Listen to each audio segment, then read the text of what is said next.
Bismillahirrahmanirrahim. Assalamualaikum warahmatullahi wabarakatuh.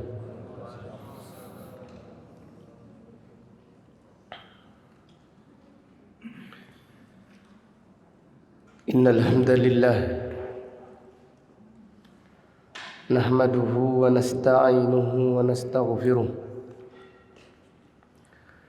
wa na'udzu billahi min syururi anfusina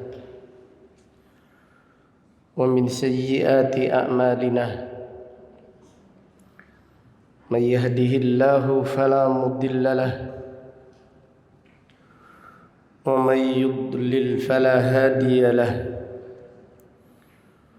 Wa asyhadu an la ilaha illallah wahdahu la syarika lahu wa asyhadu anna Muhammadan abduhu wa rasuluh. Amma ba'du fa inna asdaqal hadisi kitabullah wa khairal hadi hadi Muhammadin sallallahu alaihi wasallam wa syarrul umuri muhdatsatuha wa kullu muhdatsatin bid'ah wa kullu bid'atin dhalalah wa kullu dhalalatin finnar. Allahumma faqihna fid din. Allahumma inna nas'aluka ilman nafi'ah wa rizqan tayyibah wa amalan mutaqabbalah. Allahumma inna na'udzubika min ilmin la yanfa' wa min qalbin la yakhsha wa min nafsin la tashba' wa min da'watin la yustajabu laha. Alhamdulillah, pada pagi yang berbahagia ini, hari Sabtu tanggal 22 bulan Syawal tahun 1444 Hijriah, dengan izin Allah Ta'ala kita melanjutkan kembali kajian kitab Mukhtasar Sahih Muslim lil Hafidh Al-Mundhiri rahimahullahu ta'ala rahmatan wasi'ah. Qala al-musannif rahimahullah,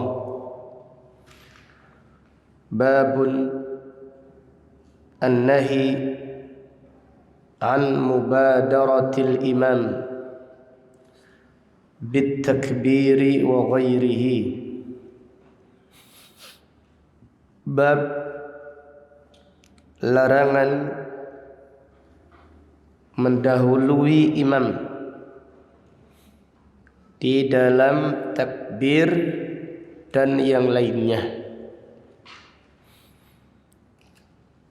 Bab ini menjelaskan larangan bagi makmum mendahului imam di dalam takbir ataupun gerakan-gerakan salat yang lainnya. An Abi Hurairah radhiyallahu anhu qala kana Rasulullah sallallahu alaihi wasallam yu'allimuna. Dari Abu Hurairah radhiyallahu anhu, ia berkata, Rasulullah sallallahu alaihi wasallam mengajarkan kepada kami, yaitu mengajarkan tata cara salat. Beliau berkata, la tubadirul imamah, janganlah kalian mendahului imam. Jadi mendahului imam termasuk perkara yang sangat mungkar. Mendahului imam termasuk perkara yang sangat mungkar. la tubadiru al-imamah. Janganlah kalian mendahului imam. Dalam hadis yang lain Rasulullah sallallahu alaihi wasallam bersabda, amma yakhshal ladzi yarfa'u ra'sahu qabla al-imam fi ar-ruku'i was-sujud an yuhawwilallahu ra'sahu ra'sa himar. Tidakkah takut orang yang mengangkat kepalanya mendahului imam di dalam rukuk dan sujud, Allah akan merubah kepalanya menjadi kepala apa? Keledai. Ini bukan perkara yang remeh, ini perkara yang berat. Maka pada hadis ini Rasulullah sallallahu alaihi wasallam bersabda, la tubadiru al-imamah. Janganlah kalian mendahului imam. Idza kabbara fakabbiru. Jika imam bertakbir, bertakbirlah. Jangan mendahului imam. Jangan pula membarengi imam. Tetapi ikutilah imam. Jika imam bertakbir, bertakbirlah. Wa idza qala waladdallin faqulu amin. Jika imam membaca waladdallin, bacalah amin setelah imam. Jadi jangan pula mendahului imam di dalam amin. Rasulullah sallallahu alaihi wasallam bersabda, hadis Bukhari, idza ammanal imamu fa amminu. Jika imam membaca amin, bacalah amin. Fa innahu man wafaqa ta'minuhu ta'minal malaikah ghufira lahu ma taqaddama min dhanbih. Siapa yang aminnya bareng dengan aminnya malaikat. Jadi malaikat juga ikut sholat. Siapa yang aminnya bareng dengan imam, maka diampuni dosa-dosanya yang telah lalu. Sekarang kalau demikian, kapan kita membaca amin? Bagaimana kita mengetahui aminnya malaikat? Sedangkan kita tidak mendengar bacaan amin mereka. Padahal Rasulullah sallallahu alaihi wasallam bersabda, siapa yang aminnya bareng dengan aminnya malaikat. Bagaimana kita mengetahui aminnya malaikat? Bagaimana kita mengetahui aminnya malaikat supaya kita membarengi mereka agar dosa-dosa kita yang telah lalu diampuni oleh Allah Subhanahu wa taala. Jadi yang perlu kita pahami yang pertama, kapan kita membaca amin?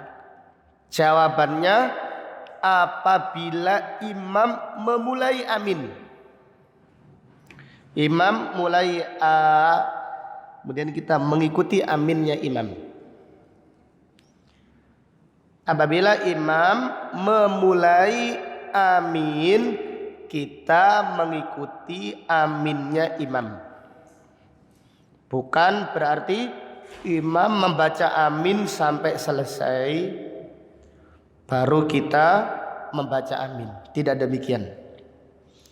Bukan pula kita mendahului imam atau membarengi imam serentak bersama amin, tidak. Tetapi imam yang memulai membaca amin, kita langsung mengikuti amin, seperti itu.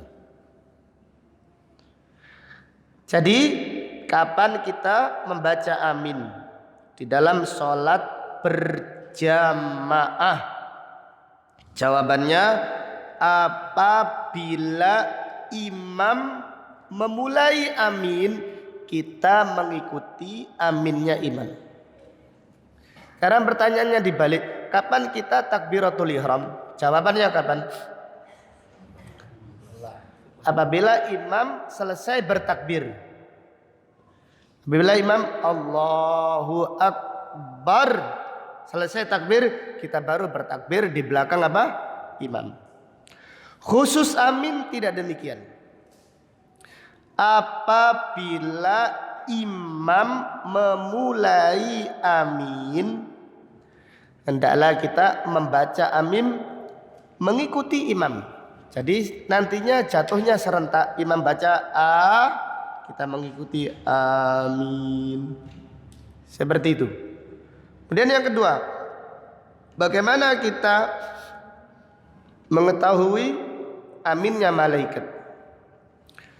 Bagaimana kita mengetahui aminnya para malaikat? Gimana Pak Budi? Malaikat itu kan makhluk yang taat sekali dengan Tuhan. Iya. Pasti rahmat. Iya. Bagaimana kita mengetahui? Bagus jawabannya Pak Budi. Jazakallahu khair.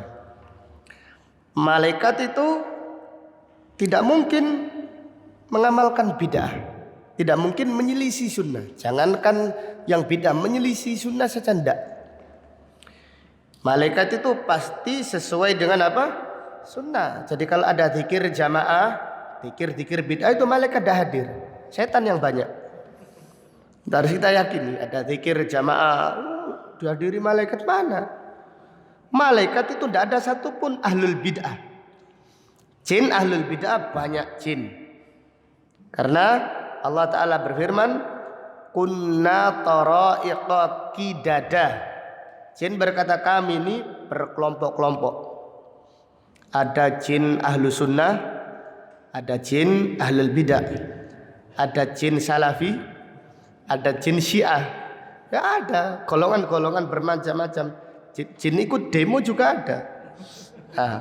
Tambahan faedah. Jadi malaikat itu tidak mungkin menyelisih sunnah. Maka malaikat membaca amin itu mengikuti imam. Jadi kita harus mencermati imam kapan membaca amin. Apabila imam memulai hendaklah kita ikuti. Sehingga imam selesai, kita ikut selesai setelah imam. Jadi kembali kepada hadis, siapa yang aminnya bareng dengan aminnya malaikat, diampuni dosa-dosanya yang telah lalu. Jadi imam juga membaca amin dan dijaharkan. Al-Imam Bukhari menulis babun jahrul imami bit ta'min. Bab imam menjaharkan amin. Makmum juga sama.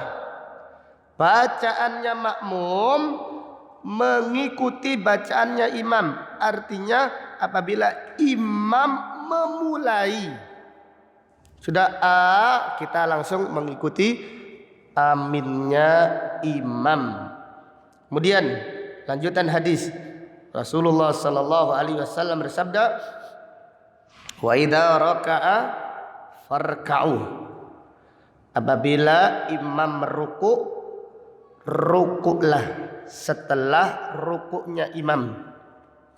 Jangan didahului, jangan pula dibarengi. Jangan pula diselisihi. Imamnya sudah rukuk, dia masih berdiri lama, ini menyelisihi sunnah. Wa idza qala sami'allahu liman hamidah faqulu rabbana lakal hamdu. Apabila imam membaca sami'allahu liman hamidah, bacalah Rabbana walakal hamdu. Sami Allahu liman hamidah adalah doa intiqal bagi imam dan bagi makmum. Rabbana walakal hamdu adalah doa iktidal bagi imam dan juga bagi apa? Bagi makmum. Maka Al-Imam Nawawi menjelaskan Sami Allahu liman hamidah. Sami Allahu liman hamidah. Ini adalah doa irtifa, doa pindah. Rabbana walakal hamdu, doa iktidal apabila sudah berdiri tegak lurus baru membaca Rabbana walakal hamdu. Jadi hadis ini tidak menjelaskan imam hanya membaca Sami Allahu liman hamidah tanpa membaca Rabbana walakal hamdu.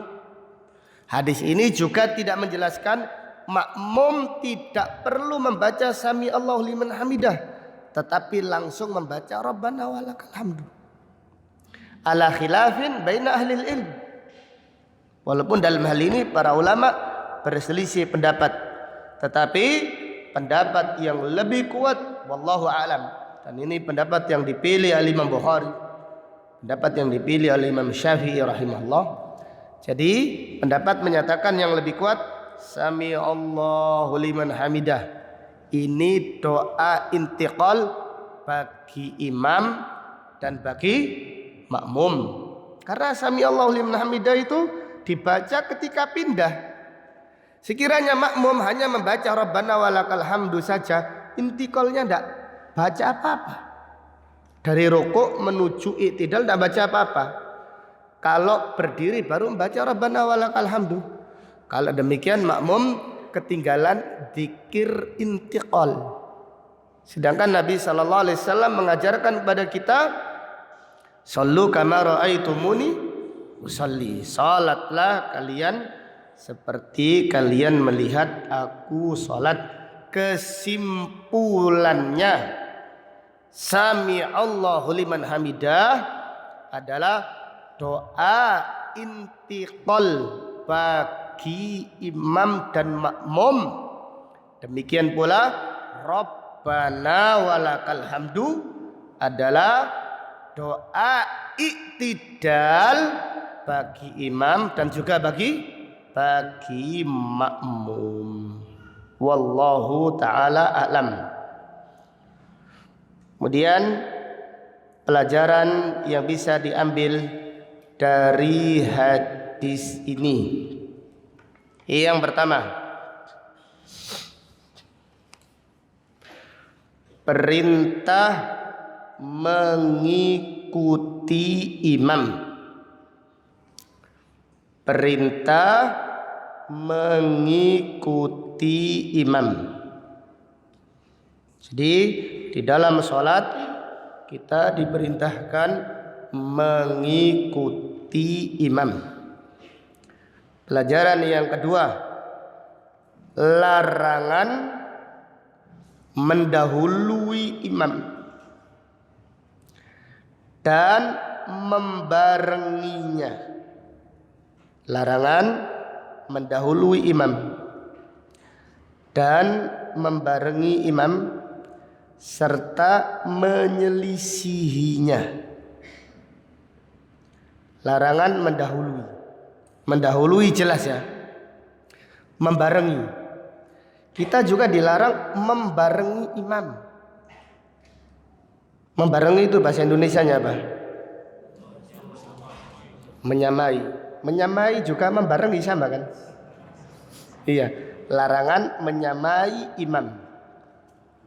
Jadi larangan kita imam takbir bareng, Allahu Akbar, rukuk bareng, ini salah. Ini salat yang menyimpang apabila gerakannya selalu menyamai apa? Imam. Kita ini diperintahkan mengikuti. Dilarang mendahului, dilarang menyamai. Kemudian yang ketiga, dilarang menyelisihi. Biasanya ya makmum yang koyo aneh khusuk-khusuk. Imam wis bangkit Allahu Akbar tasyahud akhir dhisik sujud ae. Iya. Iya, saking khusyuknya ini. Doa durung tutup. Keturunan ya. Iya, ini menyelisihi. Jadi imam itu kalau sudah bertakbir Allahu Akbar, hendaklah diikuti.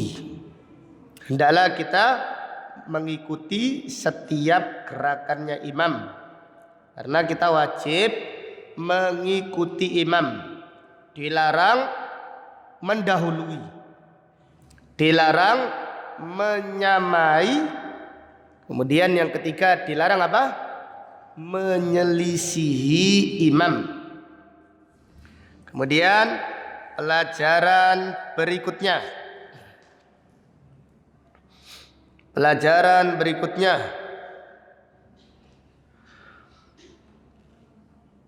Membaca amin. Membaca amin bagi makmum apabila imam memulai membaca amin. Jadi bacaan amin bagi makmum apabila imam memulai membaca amin. Jelas atau bulat ini?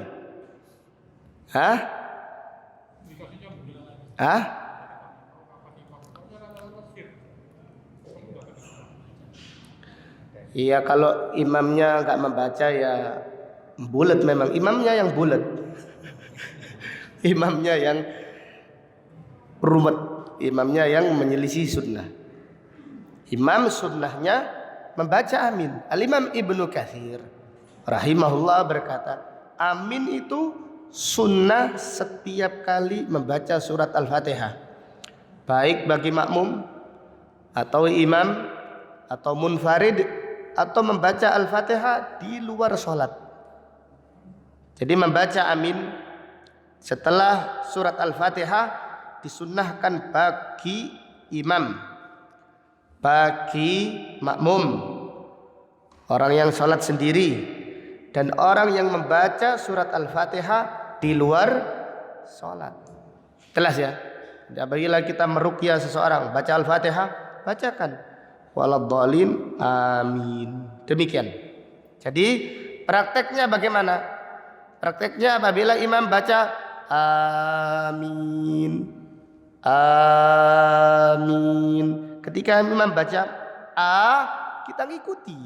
Dilatih, hendaklah kita, makanya ini perlu fokus di dalam sholat supaya kita tidak mendahului aminnya imam. Karena imam itu setelah membaca waladhdallin ambil nafas untuk amin. Imam si ambil nafas, makmumnya langsung tancap gaspol. Nah, seperti itu. Tidak. Jadi imam membaca ghairil maghdubi alaihim waladdallin.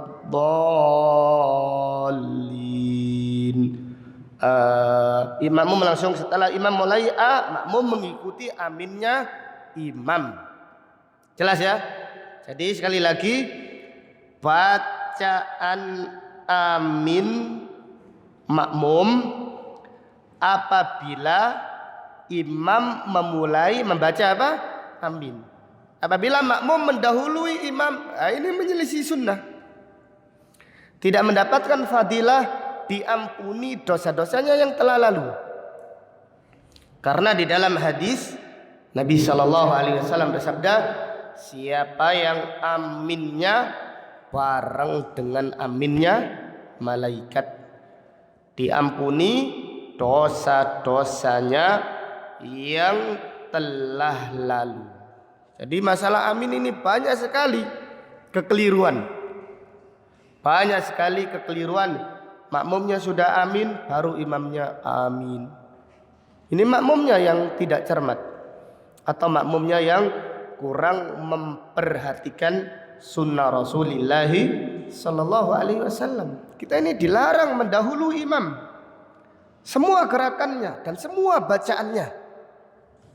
Maka di sini ditulis bab larangan mendahului imam di dalam takbir dan yang lainnya. Yang lainnya itu umum, termasuk amin. Janganlah mendahului imam. Wallahu ta'ala a'lam. Kemudian pelajaran berikutnya, disyariatkan bagi imam untuk menjaharkan amin. Disyariatkan bagi imam untuk menjaharkan amin. Jadi kalau kita jadi imam, maka kalau selesai membaca waladhdallin, jaharkan aminnya, amin. Seperti itu. Amin. Ghairil maghdubi alaihim waladhdallin. Amin. Imam membaca jahriyah, makmum juga membaca apa? Jahriyah. Apabila imam memulai membaca amin, dalam makmum segera mengikutinya supaya aminnya bareng dengan aminnya siapa tadi? Para malaikat. Wallahu a'lam. Kemudian pelajaran berikutnya,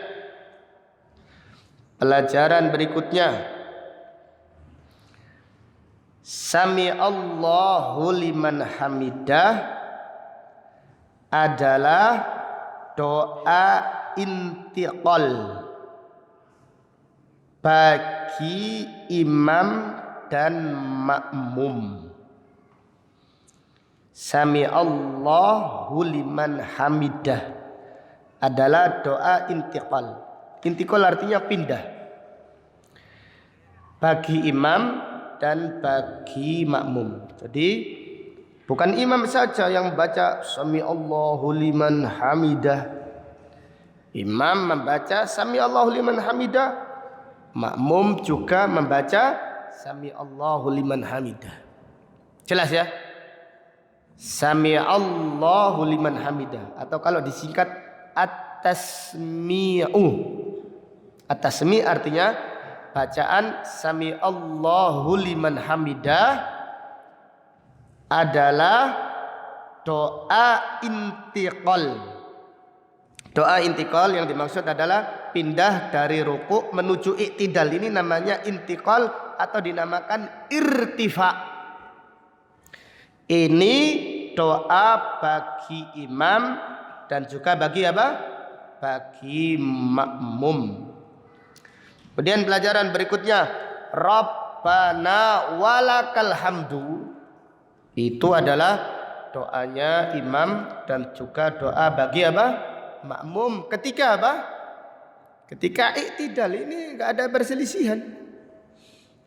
Maka dikatakan jika makmum tidak membaca Sami Allahu liman hamidah, berarti imam tidak membaca apa?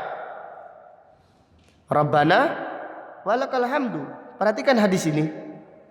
Nabi SAW bersabda, wa idza qala sami Allahu liman hamidah faqulu rabbana lakal hamdu.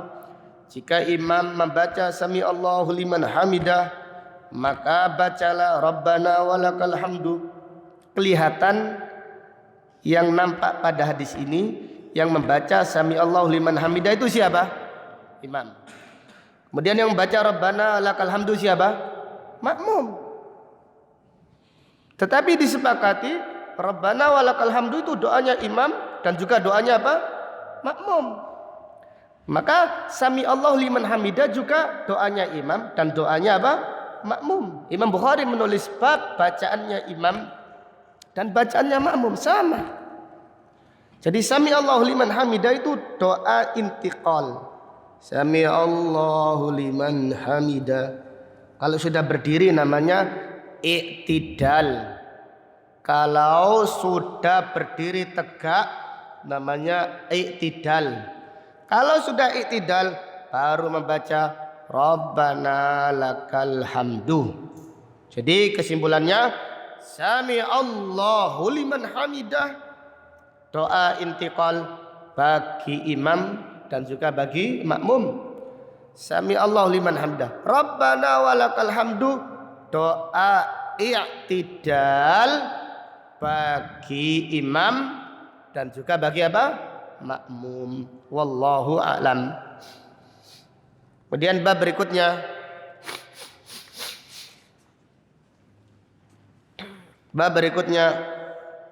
babu i'timamil ma'mum bil imam. Bab makmum wajib mengikuti imam. An Anas ibni Malik radhiyallahu anhu qala saqata an-nabiy sallallahu alaihi wasallam fajuhisa shiqbuhul aiman. Anas bin Malik radhiyallahu anhu berkata, Nabi sallallahu alaihi wasallam jatuh dari kudanya. Fajuhisa shiqbuhul aiman, kulit badan Nabi sallallahu alaihi wasallam sebelah kanan terluka. Fadakhalna alaihi na'uduhu. Jadi Nabi sallallahu alaihi wasallam terluka sampai beliau tidak bisa sholat berdiri, maka beliau sholat duduk. Fadakhalna alaihi na'uduhu, kami masuk menjenguk Nabi sallallahu alaihi wasallam. Fahadaratis shalah, tiba waktu salat. Fasalla bina qa'idan, Nabi sallallahu alaihi wasallam salat mengimami kita dengan duduk. Fasallaina wara'ahu qu'udan, kami pun salat di belakang Nabi sallallahu alaihi wasallam duduk. Awalnya para sahabat berdiri. Kemudian Rasulullah sallallahu alaihi wasallam memerintahkan para sahabat untuk duduk, sehingga para sahabat pun sholat duduk. Imamnya duduk, makmumnya apa? Duduk. Falamma qada sholata, ketika Nabi sallallahu alaihi wasallam selesai sholat, beliau bersabda, innama ju'ilal imamu liyutamma bih, fa idza kabbara fakabbiru, wa idza sajada fasjudu, wa idza rafa'a farfa'u, wa idza qala sami Allahu liman hamidah faqulu rabbana walakal hamdu, wa idza shalla qa'idan fasallu qu'udan ajma'in. Nabi sallallahu alaihi wasallam bersabda, sesungguhnya dijadikan imam untuk diikuti, tidak boleh didahului, tidak boleh disamai, tidak boleh diselisihi. Jika imam bertakbir, bertakbirlah. Jika imam sujud, sujudlah. Jika imam bangkit, bangkitlah. Jika imam membaca sami Allahu liman hamidah, bacalah Rabbana walakal hamdu ketika i'tidal. Dan jika imam sholat duduk, maka kalian semuanya sholatlah dalam keadaan duduk. Potongan hadis terakhir, Nabi sallallahu alaihi wasallam bersabda, jika imam sholat duduk, maka sholatlah kalian semua dalam keadaan duduk. Wallahu a'lam. Di akhir ini terjadi ketika Nabi sallallahu alaihi wasallam sholat duduk karena beliau terluka setelah jatuh dari kuda. Namun di akhir hayatnya, ketika Nabi sallallahu alaihi wasallam sakit parah, beliau sholat duduk, sedangkan para sahabat sholat apa? Berdiri. Jadi Nabi sallallahu alaihi wasallam sholat duduk, Di samping kanan beliau Abu Bakar salat berdiri.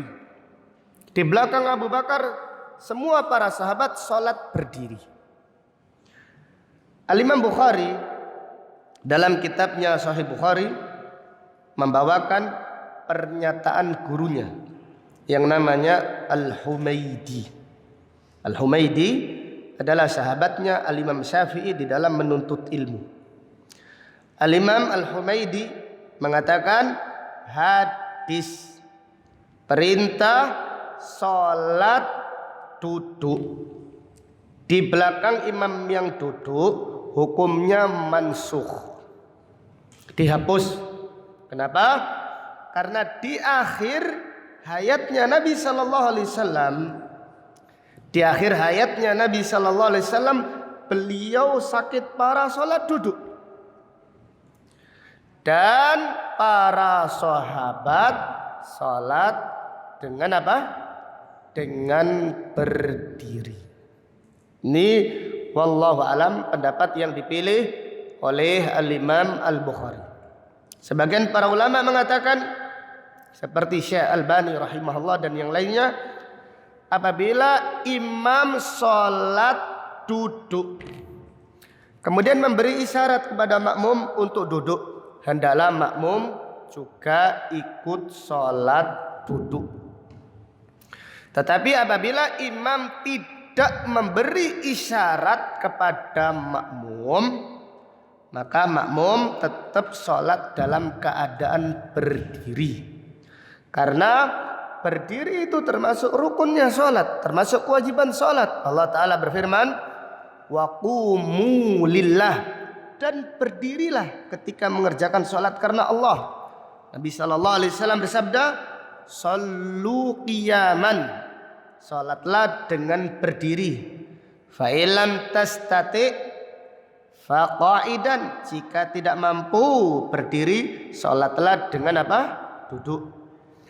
Fa ilam tastati fa ala janbin, jika kalian tidak mampu salat duduk, salatlah dengan berbaring. Kemudian kenapa Nabi SAW di awal-awal Islam memerintahkan para sahabat untuk duduk? Di akhir hayatnya Nabi SAW tidak memerintahkan sahabat untuk duduk. Jadi hadis ini kejadiannya di awal-awal Islam. Hadis yang kita baca sekarang ini, hadis Anas, terjadi di awal-awal Islam. Nabi SAW sholat duduk dan memerintahkan para sahabat untuk sholat duduk. Namun di akhir-akhir hayatnya beliau sholat duduk dan tidak memerintahkan para sahabatnya untuk sholat duduk. Kenapa? Apa hikmahnya? Hikmahnya karena di awal-awal Islam para sahabat masih perlu ditarbiyah tentang masalah akidah, supaya jangan ada yang memahami kita ini berdiri untuk menghormati Rasulullah sallallahu alaihi wasallam yang sedang duduk. Karena Nabi sallallahu alaihi wasallam itu tidak suka ketika beliau duduk terus para sahabat berdiri menghormati beliau. Maka di dalam lafaz hadis riwayat yang lain tentang kisah Anas ini, Nabi SAW bersabda, in kittum fa'altum fi'la Faris, hampir-hampir kalian itu melakukan perbuatan orang Persia dan orang Romawi. Rajanya duduk tetapi pasukannya berdiri. Ini yang dilarang oleh Rasulullah SAW. Beliau itu tidak suka dihormati dengan cara berdiri. Jadi apabila Nabi SAW masuk atau lewat di sebuah tempat lalu para sahabat berdiri, beliau marah, memberi isyarat, wahai sahabat duduk, jangan berdiri. Di dalam hadis Rasulullah SAW bersabda, man ahabba an yutamassala lahu qiyaman falyatabawwa maq'adahu minan nar. Siapa yang suka dihormati dengan cara berdiri, Siapa yang suka apabila kita masuk ruangan kemudian semuanya berdiri, lalu orang yang masuk tadi senang, maka siap-siaplah tempatnya di neraka. Jadi yang dikhawatirkan Nabi Sallallahu Alaihi Wasallam yaitu beliau khawatir para sahabat itu berdiri, nanti ada yang menganggap kita ini menghormati Nabi Sallallahu Alaihi Wasallam duduk, kita tetap berdiri. Ini yang dikhawatirkan oleh Rasulullah Sallallahu Alaihi Wasallam. Tatkala pendidikan akidah itu sudah disampaikan maksimal oleh Rasulullah Sallallahu Alaihi Wasallam kepada para sahabatnya, maka di akhir hayatnya beliau tidak khawatir. Maka para sahabat itu berdiri bukan untuk menghormati Nabi Sallallahu Alaihi Wasallam yang sedang sholat duduk, tetapi para sahabat berdiri karena sholat itu wajibnya apa? Berdiri. Seperti ziarah kubur. Ziarah kubur itu awal Islam dilarang Rasulullah Sallallahu Alaihi Wasallam karena khawatir para sahabat yang masih dekat dengan zaman jahiliyah akan mengagungkan kuburan. Maka Nabi Sallallahu Alaihi Wasallam bersabda, "Kuntu nahaitukum an ziyaratil kubur." Aku melarang kalian ziarah kubur. Sekarang berziarahlah.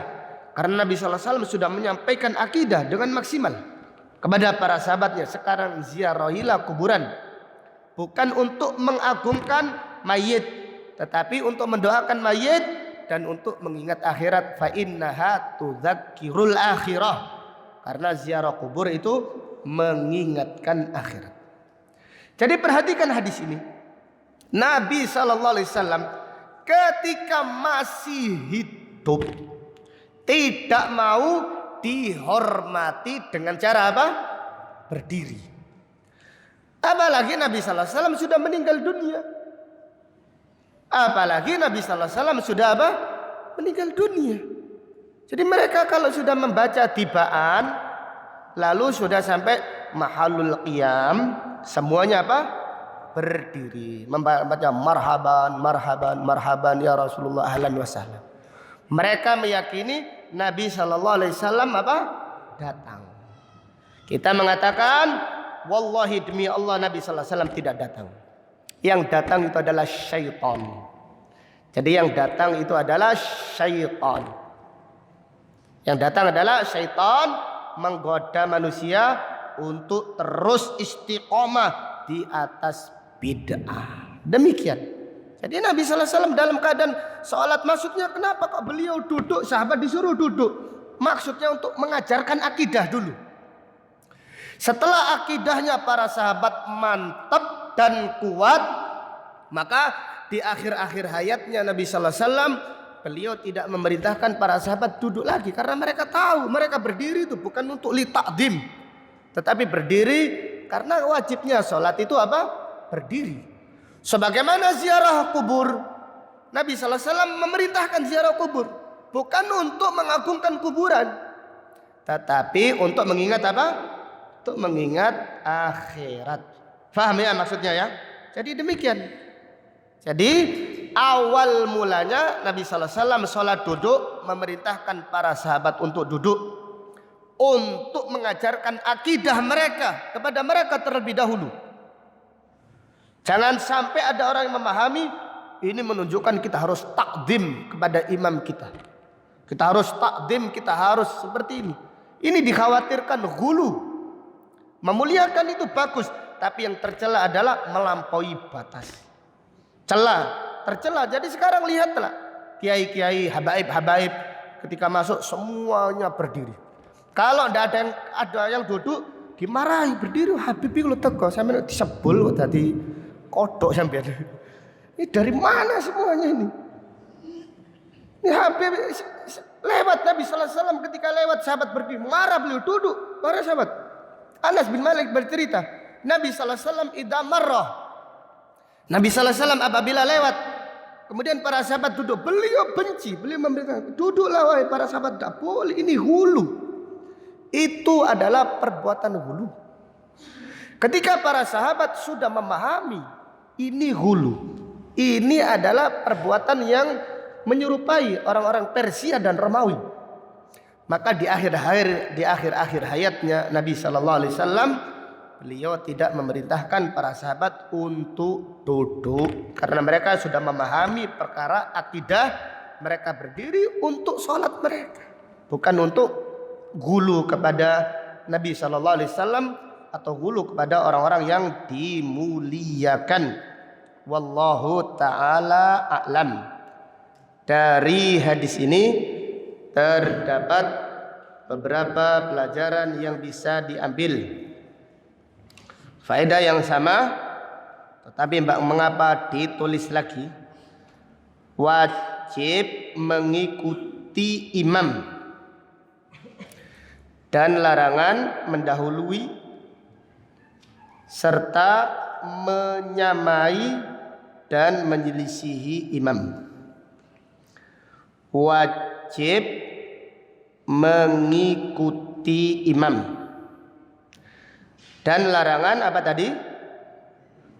Mendahului, menyamai serta menyelisihi imam. Jadi ada 4 kalimat wajib mengikuti. 1, 2 larangan mendahului. 3 larangan menyamai. 3 atau 4 larangan apa? Menyelisihi. Tayyib. Kemudian pelajaran berikutnya. Fihi al-anbiya'u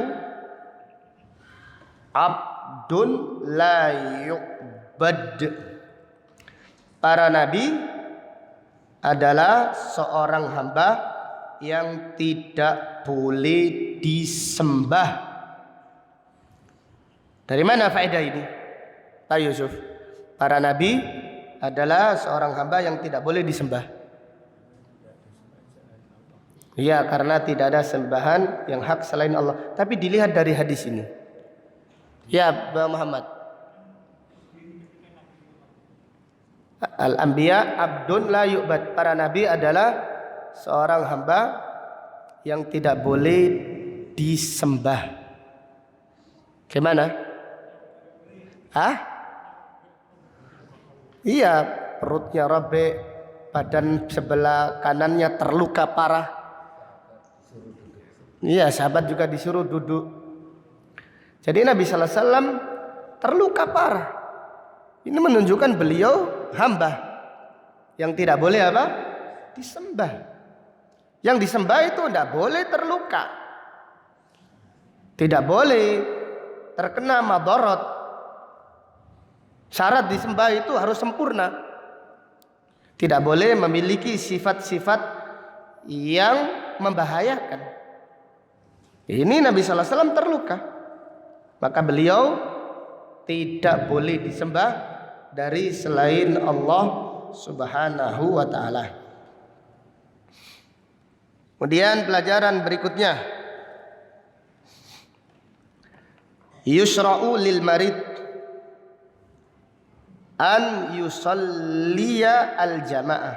Disyariatkan bagi orang yang sakit untuk tetap sholat berjamaah jika mampu.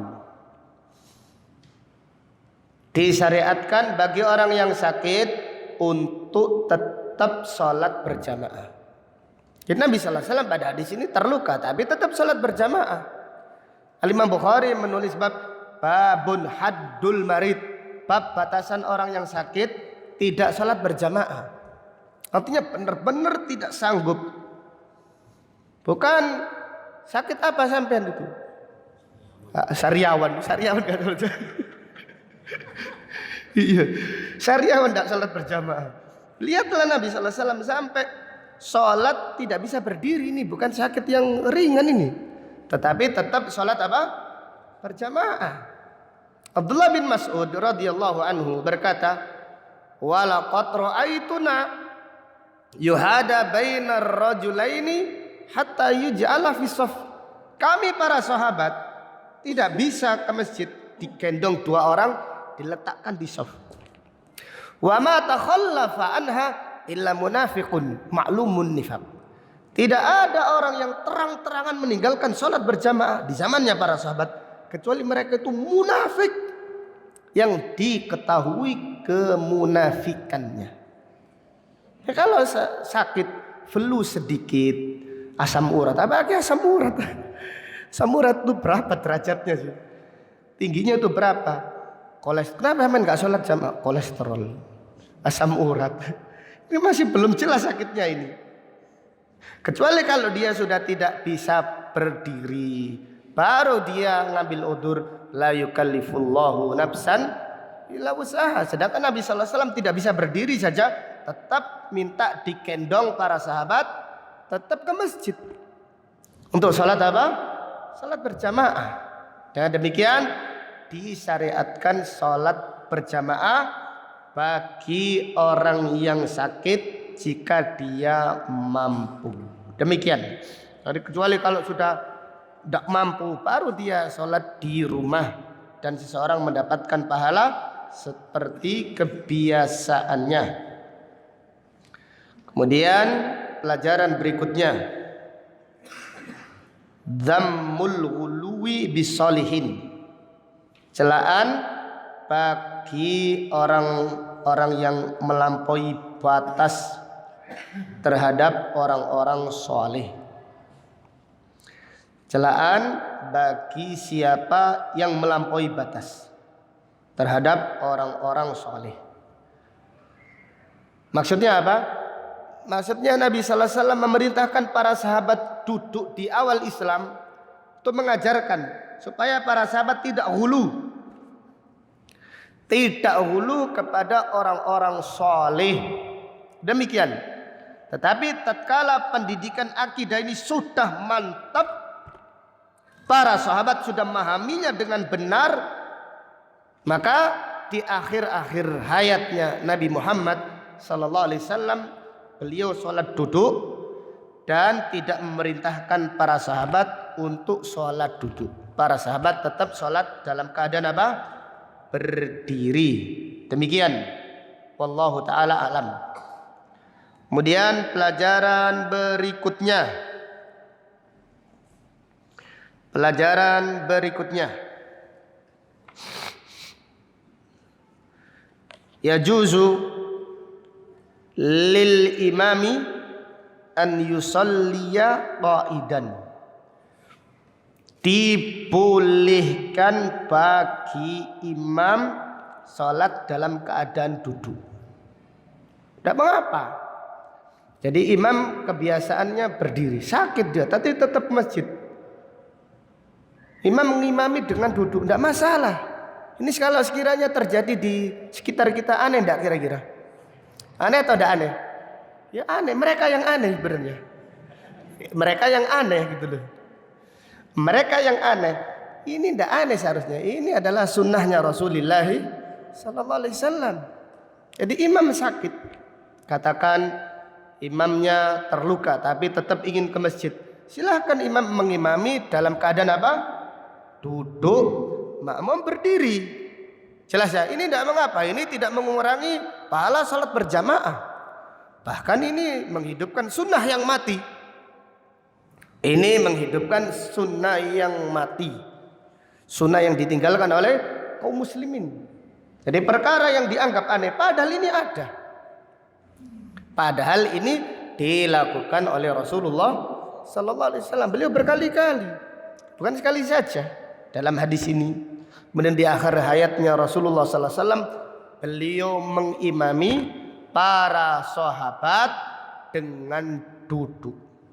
Jadi dengan demikian tidak mengapa bagi imam mengimami sholat dengan duduk, tidak masalah.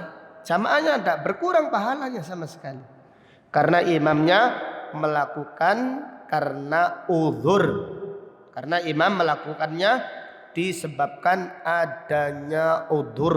Demikian. Pelajaran berikutnya, jika imam sholat dengan duduk, maka makmum sholat dengan berdiri. Jika imam sholat dengan duduk, maka makmum sholat dengan berdiri. Karena hadis ini wallahu alam bisa difahami hadis ini mansukh. Kenapa? Hadis itu dilihat yang terakhir. Dilihat yang terakhir. Jadi yang terakhir Nabi sallallahu alaihi wasallam sholat menghadap mana? Ka'bah atau Baitul Maqdis? Ka'bah atau Baitul Maqdis? Ka'bah. Maka dilihat yang terakhir. Nabi sallallahu alaihi wasallam pertamanya sholat menghadap Baitul Maqdis. Akhirnya sholat menghadap apa? Ka'bah. Pada hadis ini pertama. Ini pertama. Kemudian yang terakhir, yang di akhir-akhir hayatnya ketika beliau sakit parah, beliau sholat duduk dan para sahabat sholat berdiri. Maka diambil faedah jika imam sholat duduk, makmum sholat apa? Sholat dengan berdiri. Wallahu ta'ala a'lam. Bab berikutnya. Jam berapa Bang? Iya. Paham ya? Ada pertanyaan? Silakan kita membuka pertanyaan jika ada yang tidak difahami. Silakan Bang Hari. Terkait hadis yang barusan ini kan sekelas Rasulullah. Bagaimana jika imam rawatib tersebut dia tidak paham fikih dan dia waktu itu posisi sakit, lebih utama tetap beliaunya yang menjadi imam atau digantikan orang lain? Karena waktu itu pernah terjadi fitnah, beliau dari sujud tidak bisa bangkit. Maksudnya nggak bisa bangkit saking sakitnya gitu.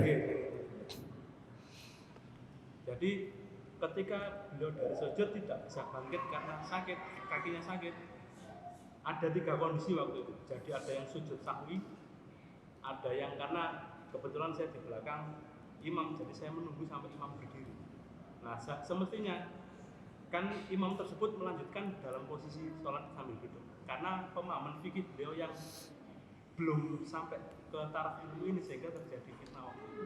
Iya, imamnya tidak paham, makmumnya juga tambah nemen. Ada sujud sahwi. Kenapa sujud sahwi?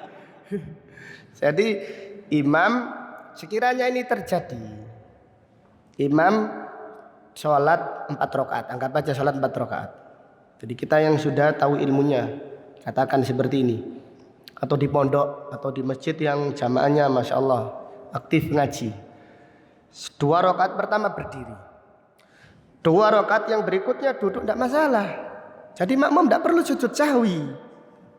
Sujud sahwi itu jika imamnya apa? Lupa. Imamnya ini sengaja duduk kok. Imamnya Allahu Akbar, bangkit di rakaat yang ketiga, tasyahud awal ya, katakan tasyahud awal berdiri. Ini enggak berdiri, imam hanya katakan Allahu Akbar, makmum subhanallah, subhanallah. Iya. Jadi yang di belakang imam, kebetulan saya memilih untuk menunggu imam yang tidak berada di pengimaman, enggak kelihatan kan. Ada yang subhanallah, subhanallah terus, ada yang sampai sujud itu. Ya, enggak perlu sujud sahwi. Jadi kalau masalahnya seperti itu ya semoga Allah mengampuni kita semuanya.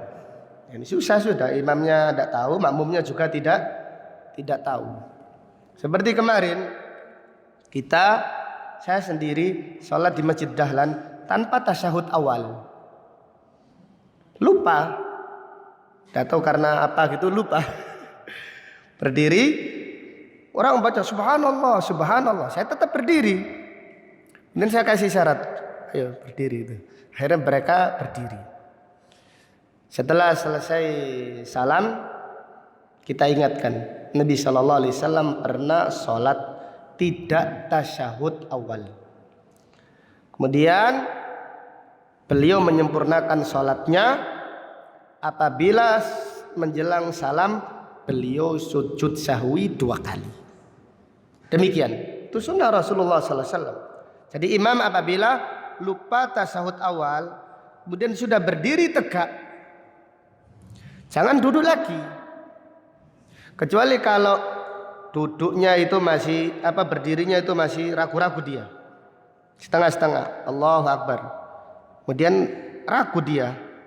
Kemudian makmum mengingatkan subhanallah, maka imam balik seperti itu. Ini tidak apa-apa, karena imamnya belum berdiri tegak, belum sempurna. Kemudian ada pertanyaan, bagaimana jika imam lupa tasyahud akhir? Sudah berdiri tegak, ini rakaat keberapa berarti ini? Kelima. Diingatkan subhanallah, balik atau tidak balik? Balik atau tidak balik? Balik, ini rakaat 5 ini sudah tidak ada. Iya, rakaat kelima itu hadar, sudah tidak ada. Maka imam wajib kembali. Kalau tasyahud awal saja kalau belum berdiri sempurna hendaknya balik. Kalau sudah berdiri sempurna jangan kembali. Saya berarti itu. Ini memang pernah kita juga ada kakak kelas saya mengimami lupa sujud sahwi. Ini kejadian sudah lama sekali di kampung. Yang sujud cuma 2 orang saja, makmum yang lain ini nonton itu. Imamnya sujud, 2 makmum di belakangnya sujud, makmum yang lain tidak ikut sujud sahwi karena menurut mereka itu aneh. Jelas ya? Nah, ini kalau gitu ya kita jelaskan. Ini menunjukkan kita harus tetap semangat untuk berdakwah, menyampaikan kebenaran, menyampaikan sunnah Rasulullah sallallahu alaihi wasallam tentang masalah salat. Jamaah ngaji aja banyak yang tidak tahu wudu yang benar. Tidak tahu banyak wudu, padahal kita berulang-ulang praktek wudu, tapi masih saja banyak yang kita lihat kekurangan di dalam berwudu. Airnya masya Allah difulkan. Nah ini ketone gak ngaji, terutama tidak mengaji tata cara berwudu. Kalau airnya dinyalakan full itu, ini jelas perbuatan haram itu, bukan hanya menyelisih sunnah, itu perbuatan yang haram bil ijma', dengan ijma' kaum muslimin. Ada pertanyaan yang lain, silahkan. Ya Mas Eko. Posisi tasawuf kan kita mengangkat tangan. Ya. Tangan itu mengikuti imam juga, mengikuti imam atau kalau kita tasawuf mengacungkan di awal. Iya. Imam biasanya asyhadu alla itu mengacungkan tangan setelah membaca asyhadu ya.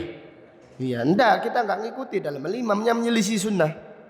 Kita mengacungkan tangan, kita isyarat ketika awal tasyahud. At-tahiyyatu lillah. Langsung isyarat. Seperti itu. Kita mengikuti imam gerakan-gerakan seperti mau ruku, mau sujud, takbiratul ihram, hendaklah kita mengikuti imam. Adapun imam yang menyelisih sunnah, contohnya imam sedekap, pada bab berikutnya imam sedekap di bawah pusar, ya kita tidak mengikuti imam, kita bersedekap di atas apa? Dada. Insyaallah pada bab berikutnya kita membahas bab sedekap. Demikian, jelas ya. Jadi kita mengikuti imam untuk gerakan pindah. Adapun gerakan imam yang menyelisih sunnah kita tidak mengikutinya. Demikian. Wallahu a'lam. Jelas Mas Eko ya. Jadi imam tasyahud awal tasyahudnya isyaratnya dimulai dari asyhadu. Kita memulai dari at-tahiyatul lillah.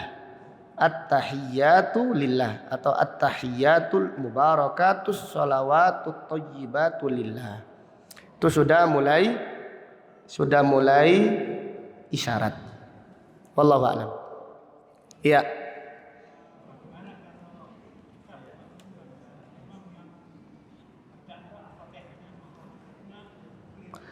Iya. Bagaimana hukumnya bermakmum dengan imam yang surat Al-Fatihahnya makhrajnya banyak keliru? Insyaallah tidak mengapa. Apalagi kita di negara apa? Indonesia, ghairul maghdubi alaihim waladdallin. Ya kita ingatkan.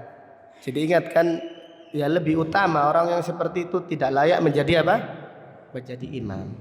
Tetapi salatnya sah insyaallah. Ya.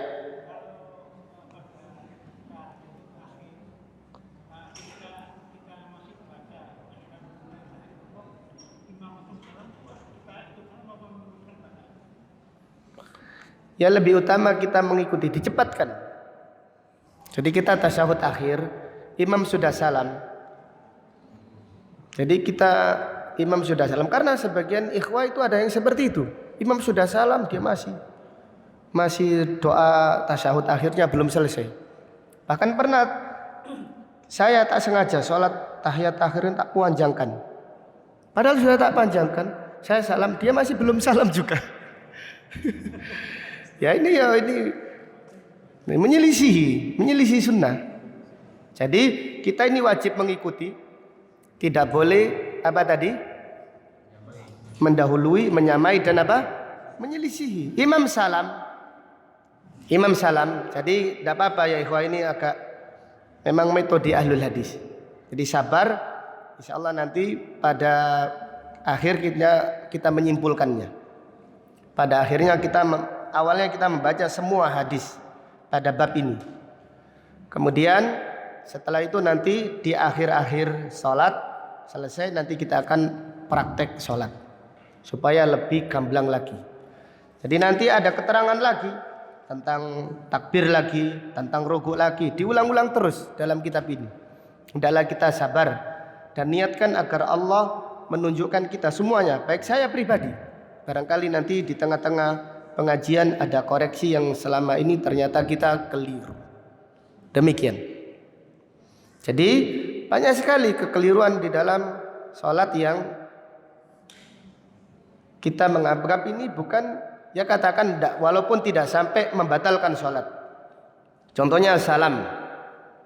Jadi salam, lebih utama salam itu mengikuti imam, bukan menyelisih imam.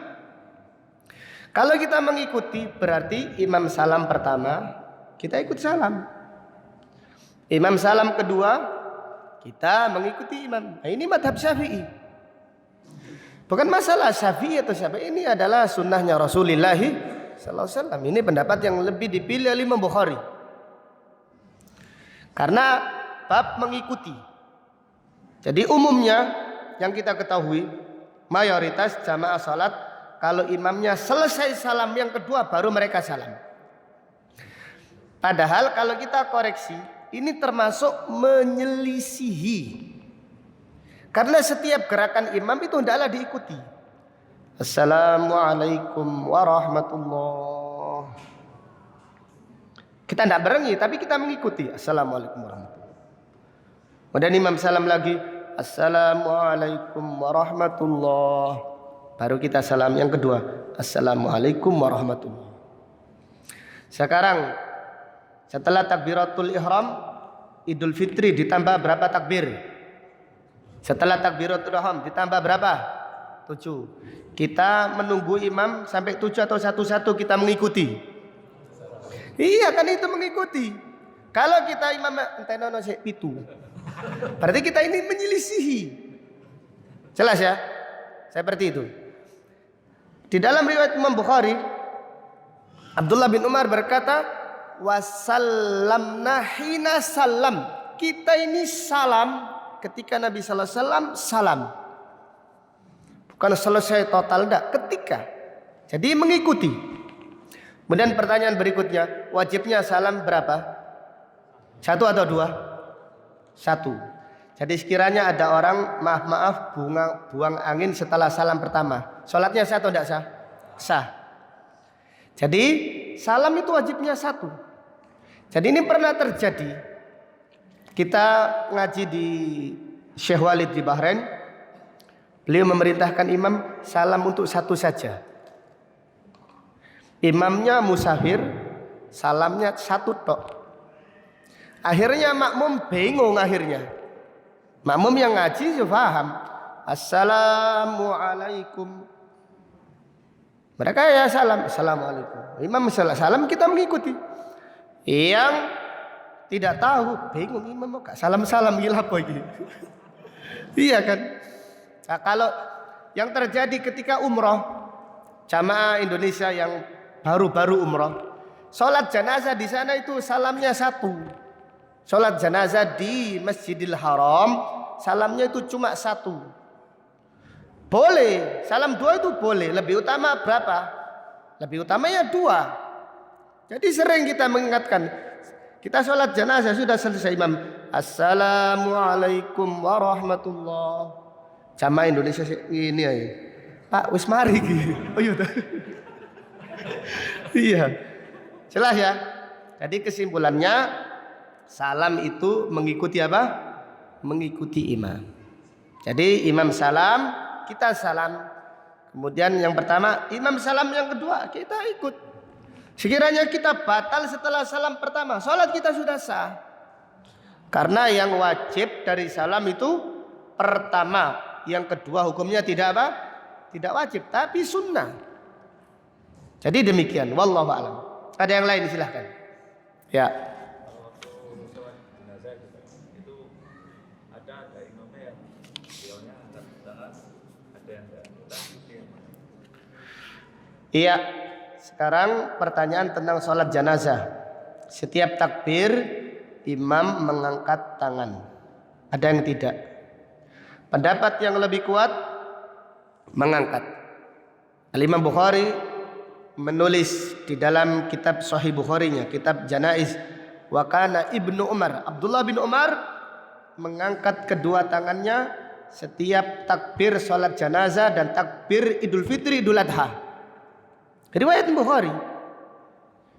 Walaupun Syekh Albani mengatakan Nabi SAW tidak diriwayatkan. Tetapi kita ini boleh tidak mencontoh para sahabat. Apalagi sekelas Ibnu Umar, tidak ada yang menyelisihinya. Sedangkan Syekh Albani sendiri sering mengingatkan perbuatan sahabat itu hujjah jika tidak ada yang apa? Menyelisihinya. Jadi kita lebih utama mengangkat tangan ketika takbir Idul Fitri, Idul Adha dan takbir jenazah. Kemudian kalau kita tahu imamnya tidak mengangkat, ya kita mengikuti imam.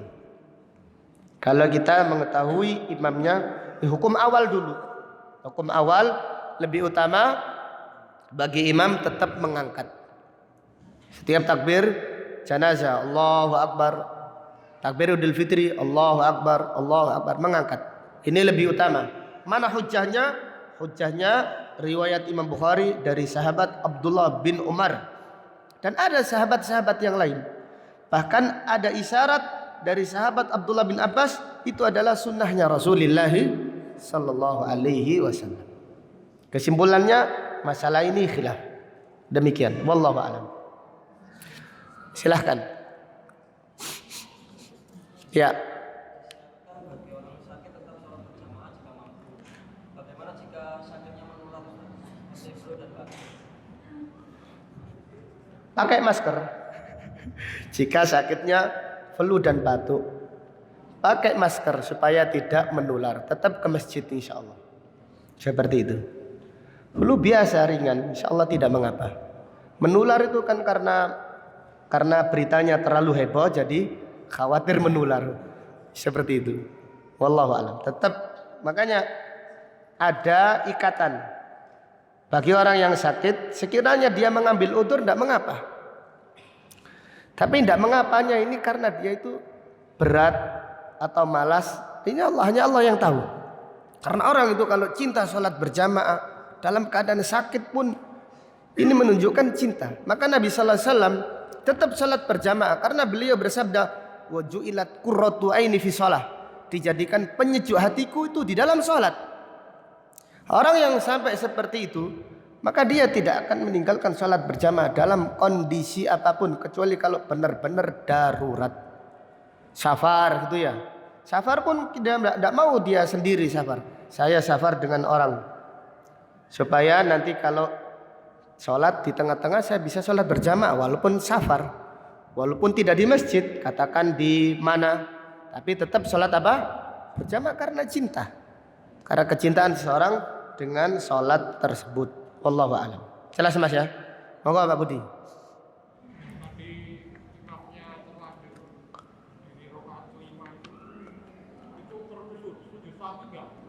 Iya.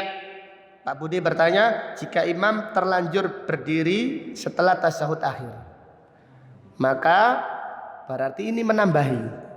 Maka tetap sujud sahwi karena lupa dia. Sujud sahwinya setelah apa? Salam. Jadi salam dulu, kemudian sujud sahwi, Allahu Akbar sujud. Berdiri lagi, duduk lagi, Allahu Akbar, Rabbighfirli, Rabbighfirli. Allahu Akbar, sujud sahwi membaca Subhana Rabbiyal A'la atau Subhana Rabbiyal A'la bihamdi, Subhana Rabbiyal A'la bihamdi, Subhana Rabbiyal A'la bihamdi. Allahu Akbar, salam lagi. Jadi otomatis salamnya 2 kali. Iya, imam diikuti. Imam sujud sahwi, makmum apa? Sujud sahwi, bukan imam sujud sahwi, makmum delok gitu enggak.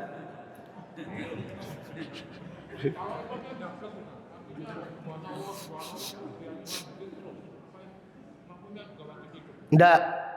Jadi kalau sekiranya imam rakaat kelima subhanallah diingatkan tidak mau berdiri, tidak mau duduk, ya makmum menunggu sambil tasyahud saja. Ya, imamnya ndablek gitu namanya. Bener sampean ndablek gitu. Ya.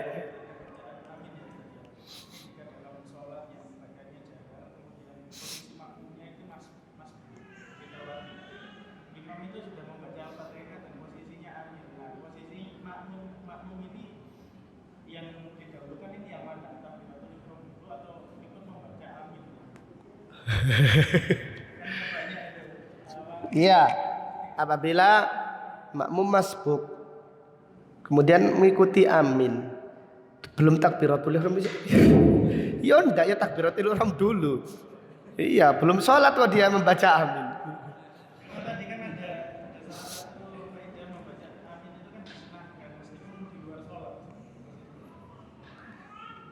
Oh, berarti di luar gitu.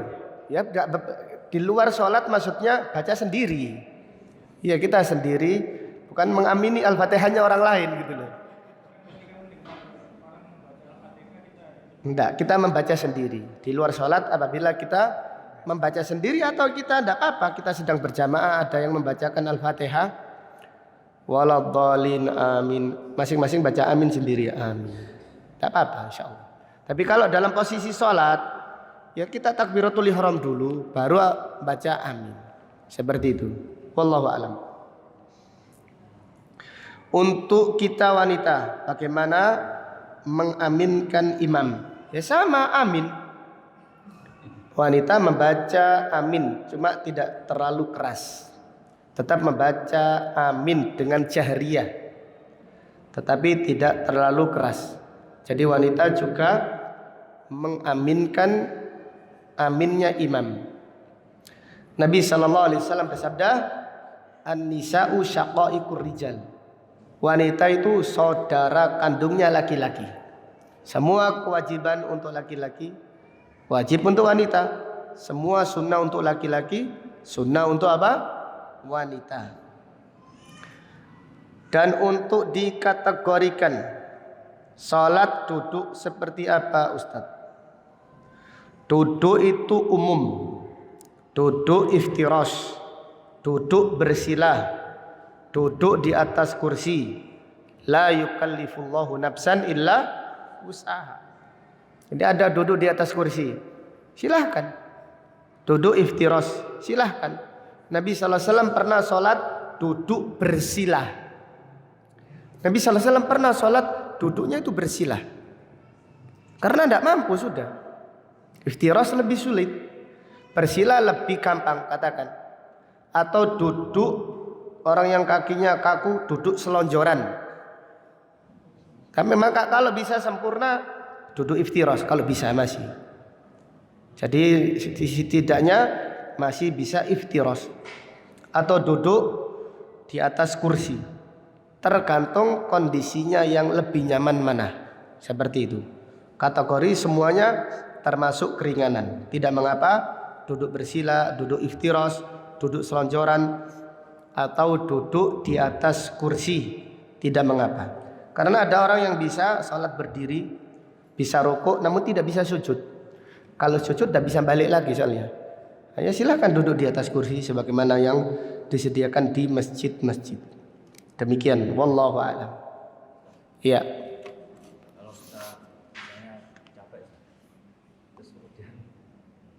Qiyamul lailin berarti.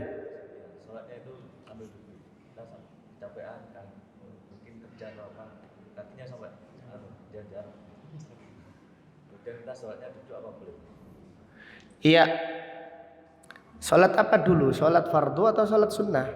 Kalau sholat fardu wajib berdiri. Iya. Jadi siapa yang sakit, kemudian sebenarnya dia mampu sholat berdiri, tapi sebenarnya dia sakit. Kalau dipaksakan dia mampu, lalu sholat duduk, dia mendapatkan pahala setengah. Karena dia saking sakitnya atau capeknya. Tapi sebenarnya dia mampu untuk berdiri, tetapi dia duduk, maka dia mendapatkan setengah pahala sholat. Tapi siapa yang benar-benar tidak bisa berdiri, lalu dia sholat duduk, dia mendapatkan pahala berapa? Setengah atau sempurna? Sempurna. Siapa yang sholat fardu ya, sholat fardu, kemudian dia sholat dengan duduk karena udur, sakit atau kecapean, padahal dia mampu berdiri, silahkan, tidak apa-apa. Tapi karena udurnya dibolehkan sholat duduk, dia mendapatkan pahala setengah. Tetapi apabila dia benar-benar tidak mampu untuk berdiri lalu sholat duduk, dia mendapatkan pahala sempurna. Jelas ya? Wallahu a'lam. Cukup ya? Ya. Silakan Bang Arif.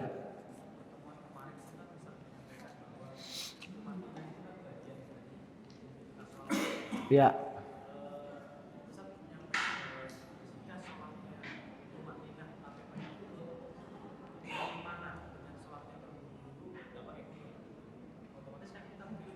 Kunut. Tapi tumak nina. Ya.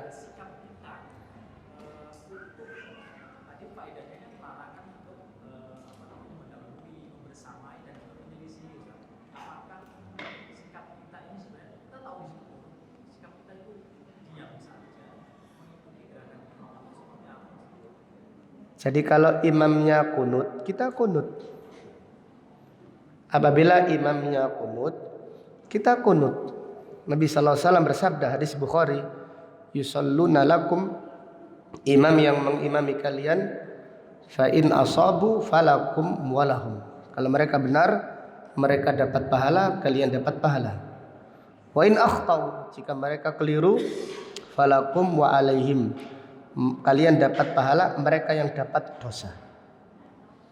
Jadi kita, kalau kita sholat di belakang orang yang tumak nina, kemarin kita alhamdulillah sholat di Surabaya di daerah Simo mana itu, mereka yang seperti itu, tapi sholatnya tumak nina. Setelah sholat ada zikir jamaah, sebelum sholat ada pujiannya, tapi ketika sholat, masya Allah, tumak nina. Jadi bisa digunakan untuk sholat. Salat di belakang orang, bisa kita salat di belakangnya. Apabila qunut ya kita mengangkat tangan. Demikian fatwa para ulama kibar. Di antaranya Imam Ahmad bin Hanbal ketika salat di belakang Imam Syafi'i, Imam Ahmad mengangkat kedua tangannya. Jelas ya? Jadi kalau kita salat di belakang imam qunut yang tumak nina, ya angkatlah. Karena masalah ini khilaf.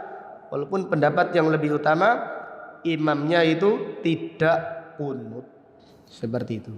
Wallahu a'lam. Cukup ya?